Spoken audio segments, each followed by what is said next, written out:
Bonjour. Avec la suppression du concours infirmier en juillet 2018, la réforme du concours militaire, la réforme de l'ARS, l'examen de l'ARS et depuis le 13 décembre 2018, donc la mise en place des procédures d'admission pour les adultes en reconversion avec les épreuves de rédaction et de mathématiques et l'épreuve orale, plus personne ne s'y retrouve, c'est très compliqué. Et donc, tout simplement, en tant qu'ancien jury du concours infirmier, j'ai tout simplement, avec des collaborateurs, essayé de vous faciliter cette compréhension. Je dis faciliter cette compréhension dans la mesure où, au jour d'aujourd'hui, en janvier 2019, eh bien, nous sommes confrontés à 7 cas de figure. Ça signifie qu'il y a 7 manières, 7 profils. Quand je dis profil, c'est-à-dire des candidats qui répondent à certains critères et qui devront alors opter pour telle ou telle voie, permettant évidemment en septembre 2019 d'intégrer une école infirmière. Donc, ce que je vous propose, c'est tout simplement de vous permettre cette compréhension des différents cas de figure et vous pourrez ainsi vous reconnaître et voir dans quelle catégorie vous devez vous ranger. Démonstration. Donc, cas de figure numéro 1, puisque nous en avons 7 au total, et qui, dans certains cas, sont cumulables. Le cas le plus classique, le plus simple, dirons-nous, c'est le cas Parcoursup.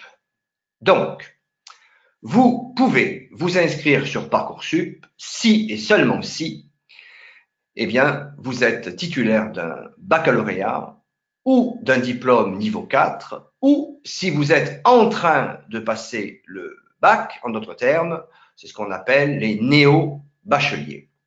Il n'y a pas de limite d'âge. Donc, tous les candidats, quels que soient les candidats, quel que soit leur âge, peuvent s'inscrire sur Parcoursup et donc, dans ce cas présent, il n'y a pas d'épreuve orale, il n'y a pas d'épreuve écrite. Cette plateforme a remplacé APB, point à la ligne, c'est Parcoursup. Je pense que là, tout le monde, je dirais, a compris le fonctionnement. Vous avez différents documents à télécharger, rédiger, etc. Mais j'insiste, il faut être titulaire du bac ou d'un niveau 4 et il n'y a pas de limite d'âge et pas d'épreuve. Cas de figure numéro 1. Cas de figure numéro 2. Le cas de figure numéro 2 concerne les niveaux 5, c'est-à-dire les aides-soignantes, les auxiliaires de puériculture, et les AMP. Cette filière, c'est ce qu'on appelle la promotion interne. Il n'y a pas de changement. Le plafond est toujours de 20%, donc on ouvre les portes à cette catégorie de personnes jusqu'à 20%. Et la condition est d'avoir travaillé en tant que salarié, en tant qu'aide-soignante, donc 36 mois, nous sommes bien d'accord, à temps complet, et vous pouvez ne pas avoir le bac. Donc, je répète, les aides-soignantes non titulaires du bac, aides-soignantes et auxiliaires de puériculture, vous pouvez alors retirer un dossier dans un IFSI de votre choix et donc vous passerez les fameux 3 cas pratiques. Ce sont les cas pratiques, cas professionnels. Donc, c'est ce qu'on appelle l'examen interne. Et donc, cette disposition n'a pas été modifiée et pour les aides-soignants, donc, vous avez cette possibilité. Bien. Si vous êtes aide-soignante depuis plus de 36 mois à temps complet et titulaire du bac, donc, vous pourrez également vous inscrire sur Parcoursup, puisque, je le répète, à partir du moment où vous avez le bac ou l'équivalent, quel que soit votre métier, quel que soit votre âge, vous pouvez vous inscrire sur Parcoursup. Donc, dans le cas présent, il y a possibilité de cumul. Cas de figure suivant. Nous sommes donc ici, à savoir FPC, donc l'acronyme FPC signifie tout simplement formation professionnelle continue. Donc, dans le cadre de la formation professionnelle continue, il y a eu un changement le 13 décembre 2018. Attention, à l'intérieur de cette population, il faut savoir que le gouvernement a fixé un quota de 33% concernant donc ces personnes, donc ce qui est très significatif. Et de ce point de vue, vous avez, si vous rentrez dans cette catégorie, une opportunité, compte tenu que beaucoup de personnes n'ont pas connaissance de l'arrêté du 13 décembre. Donc, on est en droit de penser que cette année, il y aura beaucoup moins de candidats qui se présenteront aux épreuves dans le cadre de la FPC qu'en 2020. Donc, de qui s'agit-il? Là, il s'agit des adultes, on va employer le terme adulte, en reconversion qui n'ont pas le bac. En d'autres termes, si vous n'avez pas le bac, si vous êtes en mesure de prouver, d'attester 36 mois d'adhésion à la sécurité sociale, au régime de la sécurité sociale ou RSI, et dans tout domaine confondu, c'est-à-dire quel que soit le métier ou les métiers donc, que vous avez pratiqués, vous n'avez pas le bac, mais vous avez travaillé ou vous avez adhéré, c'est-à-dire une adhésion à la sécurité sociale. Attention, on peut très bien adhérer au système sans forcément cumuler des CDD ou des CDI. Alors, vous pouvez retirer un dossier dans n'importe quel IPSI et vous serez soumis donc à 3 épreuves, une épreuve écrite, une épreuve orale et donc l'épreuve écrite. Alors pourquoi je dis 3? Tout simplement parce que l'écrit se subdivise. Nous verrons par la suite quelles sont ces épreuves. Cas de figure suivant, vous avez 36 mois de cotisation, 36 mois d'adhésion à la sécurité sociale. Je dis cotisation, adhésion, ce n'est pas la même chose, mais vous avez compris en fait qu'il suffit d'adhérer. Hein. Bien. Vous avez rempli un dossier ARS, Agence régionale de santé, en 2018, et donc vous deviez, ou vous avez passé l'épreuve de français. Dans ce cas, vous êtes exonéré donc de l'épreuve de français, sous-entendu, vous l'avez d'ores et déjà passé, et donc vous n'aurez que l'épreuve de mathématiques à passer. Donc là, il y a une subtilité. Alors évidemment, le nombre de personnes dans ce cas de figure est relativement faible, mais c'est cette articulation au niveau de l'ARS qui organisait certaines épreuves l'année dernière. Donc si vous avez passé ces épreuves en 2018, donc si vous avez passé l'épreuve de culture générale, eh bien, vous n'aurez que les maths et l'oral à passer en 2019. Bien. À l'intérieur de cette catégorie, donc des adultes ayant 3 années de cotisation, etc., il y a également les personnes titulaires du bac. C'est le cas de figure numéro 1. Donc, si vous êtes titulaire du bac, j'insiste, et en reconversion, vous pourrez donc à la fois passer les épreuves écrites et indépendamment de ces épreuves, tout simplement, vous inscrire sur Parcoursup. Alors, certains IFSI donc, disent le contraire, mais ces IFSI, en fait, n'ont pas compris ou n'ont mal interprété l'arrêté, puisque les exemples d'IFSI qui acceptent les adultes en FPC, formation professionnelle continue, tout en ayant le bac, ces exemples sont multiples. Donc, je confirme donc, que les candidats en formation professionnelle, reconversion, titulaires du bac, peuvent à la fois s'inscrire sur Parcoursup et passer les épreuves. Le texte, l'arrêté du 13 décembre, dit bien que les candidats reçus sur Parcoursup devront alors produire une attestation de désinscription pour valider les épreuves de formation professionnelle. Il est évident que si vous maintenez les 2 inscriptions de chaque côté, ça signifie que vous prenez 2 places, d'où l'idée évidemment de la désinscription. Concernant le concours militaire, celui-ci a totalement été réformé avec une épreuve de sport. Les épreuves écrites sont d'une durée différente de la FPC et donc pour intégrer les EPA, donc école du personnel paramédical des armées, vous aurez l'épreuve de culture générale, les mathématiques, l'oral et une épreuve de sport. Donc voilà, nous avons tous les différents cas de figure que l'on peut synthétiser d'une autre manière, puisque c'est un même métier, mais avec des épreuves différentes. Parcoursup, il n'y a pas d'épreuve.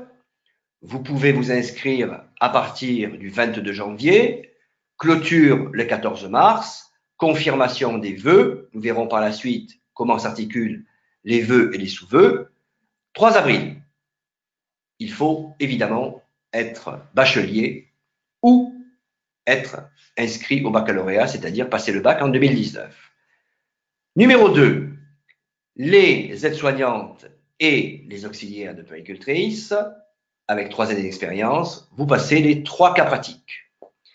Les adultes en reconversion, vous retirez votre dossier dans chaque IFSI, vous avez une épreuve de culture G de 30 minutes, une épreuve de maths de 30 minutes et un oral de 20 minutes.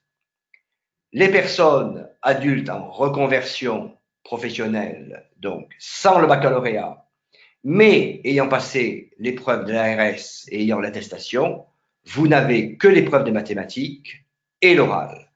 Les candidats qui souhaitent faire carrière dans l'armée, vous avez l'épreuve de culture générale qui, elle, dure 2 heures, l'épreuve de mathématiques, l'oral et l'épreuve sportive. Alors, évidemment, il y a plusieurs disciplines sportives. Je vous laisse le soin, tout simplement, donc, de vous rapprocher d'une école, puisque vous avez plusieurs possibilités. Donc, nous avons bien ici ces 5 épreuves qui se subdivisent selon les catégories et évidemment, il y a la possibilité de cumuler certains cas de figure. Alors, nous allons essayer d'approfondir les choses. Je ne me suis pas présenté, je m'appelle Alain Dibaldi. Alors, j'enseigne dans le cadre des classes propédeutiques en première année, donc IFSI, dans le module S1, principalement psychologie, droit, anthropologie. Je suis jury au concours, j'ai honte de le dire, depuis 1994, donc ça commence à dater, et je suis consultant IONO au niveau de Parcoursup, c'est-à-dire que j'accompagne les personnes dans la rédaction et l'optimisation des dossiers. Donc, cette vidéo a été réalisée en collaboration avec www.univ-prépa-concours.fr. Vous pouvez vous inscrire et faire des préparations. Et le centre Yono, donc sur la barre Google, vous pouvez taper Yono Parcoursup, qui est un site indépendant évidemment de Parcoursup et qui ne se substitue pas à Parcoursup, pardon. Et donc là, vous avez la possibilité, eh bien, de faire appel à des conseillers dont je fais partie. Nous continuons. Avec ou sans Parcoursup, c'est possible. Donc, au niveau de cette réforme, c'est-à-dire concernant cette réforme du 13 décembre 2018, celle-ci ouvre la porte donc aux admissions sans Parcoursup et surtout aux candidats sans le baccalauréat. Alors, tout ce que je vous indique, bien évidemment, est noté sur www.legifrance.gouv, arrêté 2018, JO texte. Donc, il vous suffit tout simplement, comme je l'ai fait, eh bien, de taper sur votre barre Google legifrance.gouv et vous aurez le texte dans sa globalité. Alors, on va essayer d'approfondir, de revenir sur certains points à partir de questions. J'avoue qu'on a de quoi, je dirais, un peu se perdre. Donc, je vais peut-être un peu me répéter, mais on va dire que c'est pour enfoncer le clou. Alors, peut-on s'inscrire en IFSI? On va poser des questions, une dizaine. Peut-on s'inscrire en IFSI en 2019 sans passer par Parcoursup? Bien, oui. Soit par la voie, donc, néo-bachelier. Donc, alors, oui, on peut passer, donc, on peut s'inscrire sans passer par Parcoursup. Donc, attention. Concernant la voie initiale, donc, néo-bachelier, là, c'est Parcoursup. Nous sommes bien d'accord. Et la voie qui vous permet de ne pas passer par Parcoursup, c'est la voie FPC. Donc, nous avons quand même deux grands chemins qui mènent à deux portes. Hein. Vous avez la porte de gauche où, en effet, Parcoursup est obligatoire pour les néo-bacheliers et les étudiants, et ceux qui ne passeront pas par Parcoursup sont les adultes en reconversion professionnelle, suite au décret que vous pouvez télécharger. Peut-on s'inscrire sur les deux dispositifs en même temps? Oui. Et d'ailleurs, je cite ici l'article 6311-1, puisqu'il est écrit « Peuvent être admis en première année de formation au diplôme d'état infirmier les candidats âgés de 17 ans au moins au 31 décembre de l'année d'entrée en formation répondant à l'une des conditions suivantes. 1. Le bac. 2. Les candidats relevant de la formation professionnelle continue tel que défini à l'article et justifiant d'une durée minimum de 3 ans de cotisation à un régime de protection sociale à la date d'inscription aux épreuves de sélection. Et le texte indique que si vous êtes pris, c'est-à-dire recruté dans le cadre de Parcoursup, et si vous souhaitez intégrer l'IFSI par le biais donc de la reconversion, c'est-à-dire les épreuves, il vous faudra alors actionner un bouton sur Parcoursup et éditer donc un document de désinscription, je l'ai évoqué précédemment. Question 3. Comment faire dans le cadre de la formation professionnelle continue?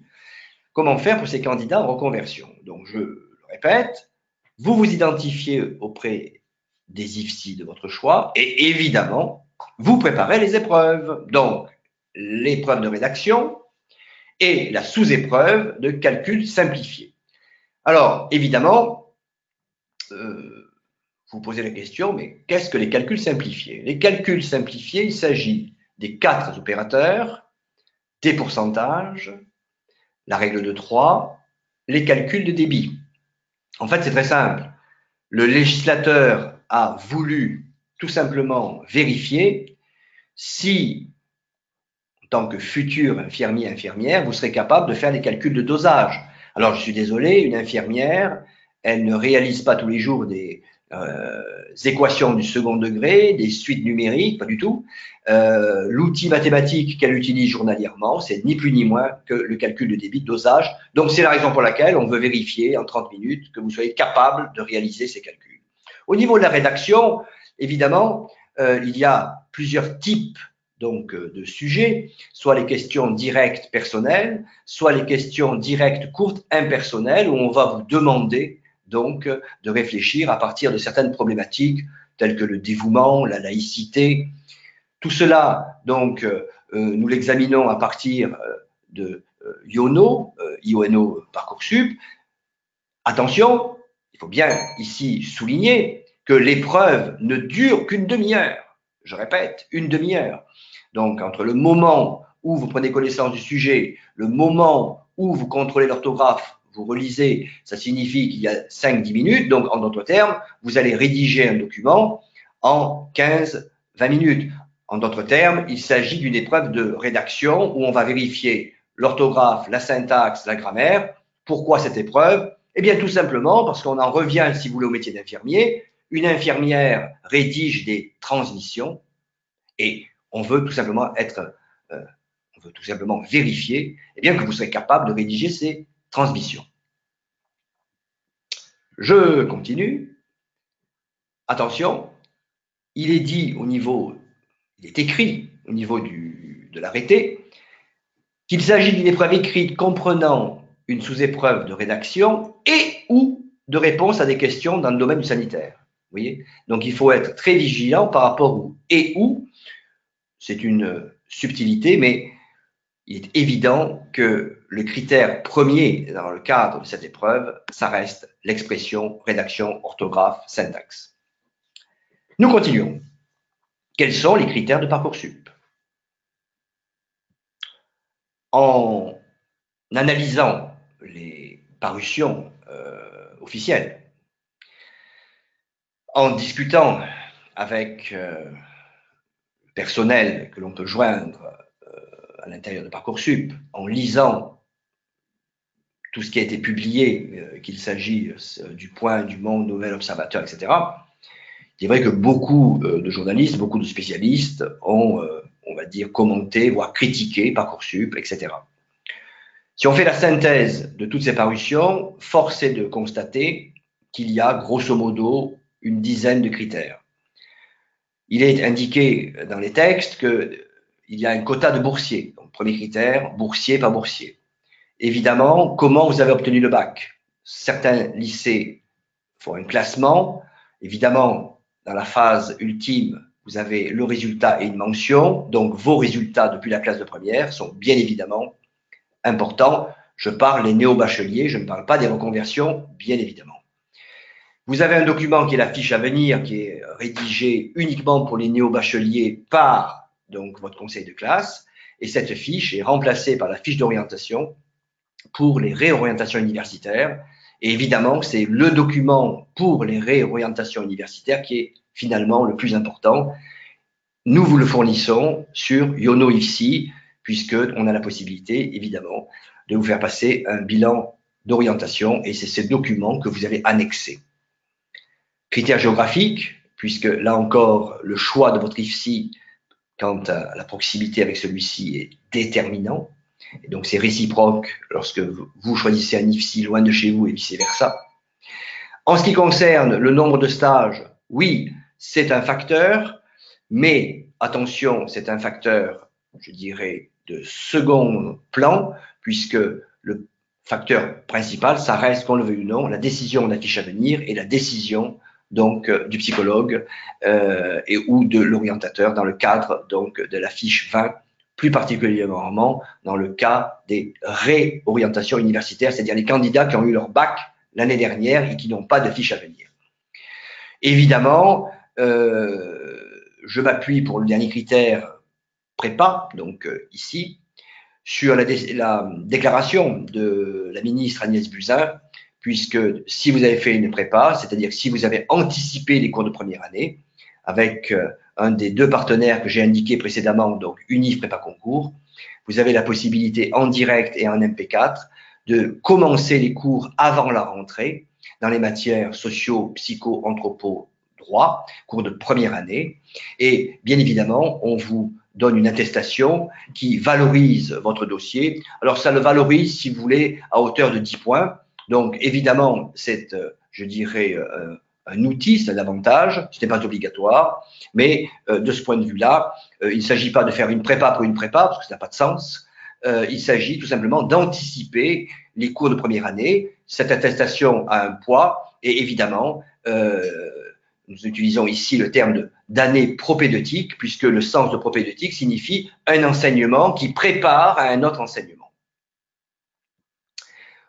On parle et on entend souvent des bruits concernant les quotas. Alors, en effet, il y a des quotas, il suffit de lire les textes, et nous avons un quota donc, de 33% donc, au niveau des reconversions.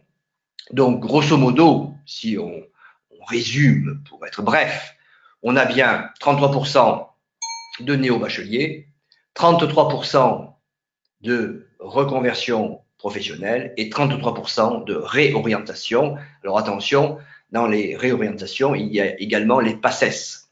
Et puis, évidemment, cerise sur le gâteau, si vous me permettez l'expression, bien évidemment, la promotion interne, c'est-à-dire les aides-soignantes. Alors, si vous faites le cumul, vous n'arrivez pas à 100%, certes, mais il y a des reports, c'est-à-dire une règle interne. Alors, évidemment, on va essayer de résumer, sinon la vidéo va durer 2 heures, mais ce que je veux vous faire comprendre, et ça, c'est l'essentiel.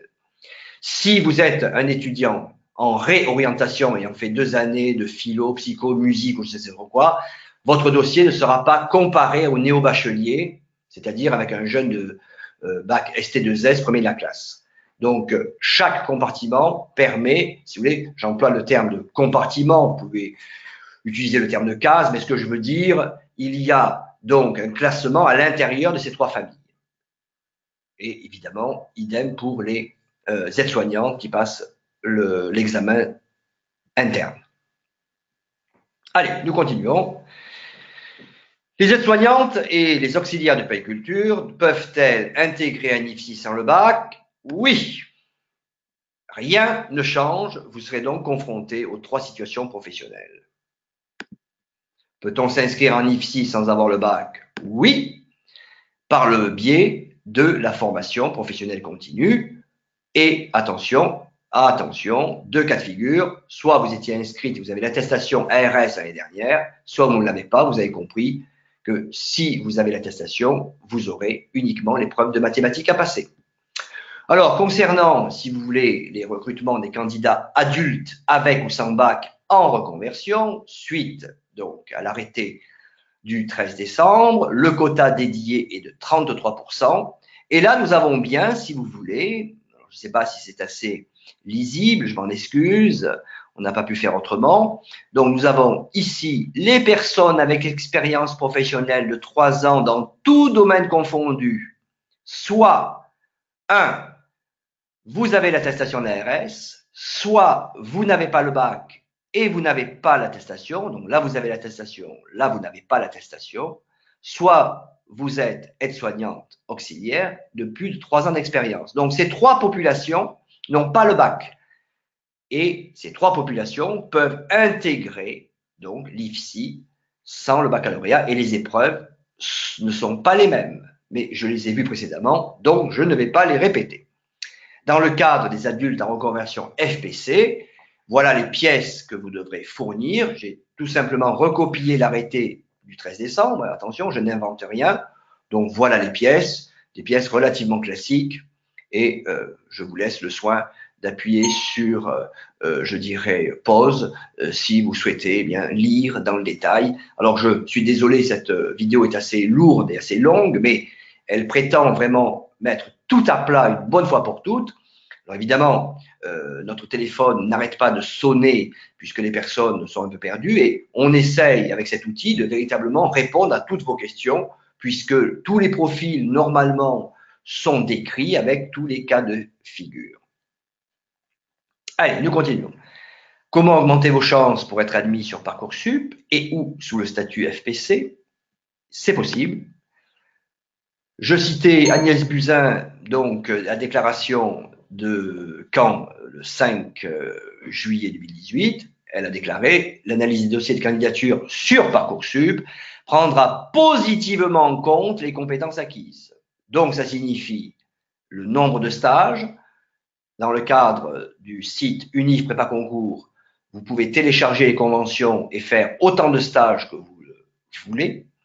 Et concernant donc les candidats en réorientation, c'est-à-dire ceux qui ont déjà fait des années universitaires, écoles de commerce, etc., et qui souhaitent intégrer l'école infirmière, donc dans ce cas présent, vous avez le conseil de faire une prépa, de faire des stages, mais surtout le bilan d'orientation qui est le document le plus décisif. Et là, vous avez la possibilité de souscrire à cette offre sur le site Yono IFSI, sur la barre Google. Il vous suffit de taper Yono IFSI. Concernant les épreuves dans le cadre de la formation professionnelle continue adulte, on va dire ça comme ça, l'oral est de 20 minutes. Il est impératif que vous mesuriez à un jury professionnel avant l'épreuve où il n'y a pas de culture générale, j'insiste. Le programme de mathématiques est relativement simple, mais nous n'avons plus l'habitude donc de faire des opérations, avec évidemment la calculatrice à l'intérieur du téléphone portable. Je ne vous fais pas un dessin, vous avez compris. Et donc, de ce point de vue, nous avons rassemblé tous les cours de mathématiques à partir de 3 professeurs différents.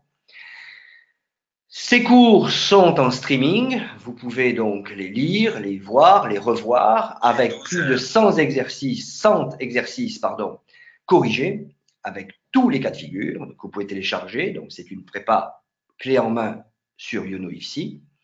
Vous disposez d'un accompagnement au niveau du financement, puisque avec la réforme du gouvernement Macron concernant la FONGECIF et les prises en charge donc des formations, ça modifie, je dirais, pas mal le paysage, donc difficile là encore de s'y retrouver, c'est vraiment une année charnière, croyez-moi. Au niveau donc de la rédaction, l'épreuve d'une demi-heure, vous avez la possibilité d'être corrigé 3 fois, donc je vous laisse le soin, si vous le souhaitez, évidemment, d'être assisté à partir soit du cabinet Yono, soit donc Unif Prépa Concours. L'oral, alors l'oral, parlons-en. Les IFSI organisent des entretiens dans deux cas, soit dans le cadre de la reconversion, soit dans le cadre des EPA, puisque vous avez une épreuve à l'oral dans le cadre militaire et dans le cadre de la reconversion. Alors évidemment, dans une autre vidéo, j'évoquais l'oral Croix-Rouge, les bruits de couloir circuler, etc. Est-ce que dans le cadre de cette réforme, la Croix-Rouge annoncera une épreuve orale? Eh bien, je dirais, l'avenir le dira. Au jour d'aujourd'hui, a priori, ce n'est pas le cas, mais c'est une possibilité. Dans le cadre de Parcoursup, les IFSI sont-ils centralisés? Oui, ils sont centralisés et d'ailleurs, il suffit de citer l'article 612 qui, je vous laisse le lire, indique sous la responsabilité et la coordination de l'Agence régionale de santé, donc l'ARS, les établissements se regroupent par territoire dans le cadre du conventionnement universitaire signé avec la région en vue de faire l'objet d'un même vœu. Et c'est là, évidemment, que nous allons évoquer les fameux vœux. Alors, comment cela fonctionne? C'est très simple. Prenons un exemple. On va essayer d'expliquer vœux multiples, vœux principal, sous-vœux, etc. Vous choisissez l'IFSI de Montpellier. Bien. Admettons, je ne sais pas, je ne connais pas les 326 IFSI en France, puisqu'il y a 326 à peu près IFSI. Admettons que les IFSI de Montpellier soient regroupés par pôle universitaire, ce qui n'est pas, je dirais, obligatoire, mais évidemment, la loi y incite, mais ces regroupements sont réalisés et il faut évidemment prendre connaissance de ces types de regroupements pour savoir si, à l'intérieur de vos choix, eh bien, ces choix correspondent à un pôle universitaire. Donc, prenons l'exemple, c'est une hypothèse, que les IFSI intramuros de Montpellier, que ces IFSI soient donc regroupés. Donc, ça signifie que vous allez noter vœu 1 IFSI de Montpellier et les sous-vœux correspondent en fait aux structures qui sont donc regroupées à l'intérieur sous le pôle universitaire. Donc, on a bien un vœu qui se subdivise en sous-vœux du fait du regroupement donc universitaire. Donc, l'arrêté établit que les établissements donc, de formation se regroupent par territoire, d'accord, en vue de faire l'objet d'un même vœu multiple. Donc, c'est le vœu qui est multiple. Nous sommes bien d'accord? Comment augmenter vos chances dans chaque cas de figure? Eh bien, je le répète, si vous êtes inscrit dans le cadre de Parcoursup, vous pouvez disposer de notre assistance pour la rédaction des documents. J'insiste, attention. On parle de lettre de motivation, mais ce n'est pas tout à fait une lettre de motivation, c'est un projet motivé. La logique n'est pas tout à fait la même. Vous pouvez disposer donc d'une fiche de réorientation uniquement pour les candidats qui ont déjà le bac. Vous avez la possibilité donc de la retirer en vous inscrivant sur Yono IFSI. Pour les reconversions, bien évidemment, passer les oraux avec un jury, être corrigé individuellement et disposer de tous les cours de mathématiques. Pour le concours militaire, idem, nous disposons d'une prépa militaire. Nous ne vous préparons pas à l'épreuve sportive, désolé.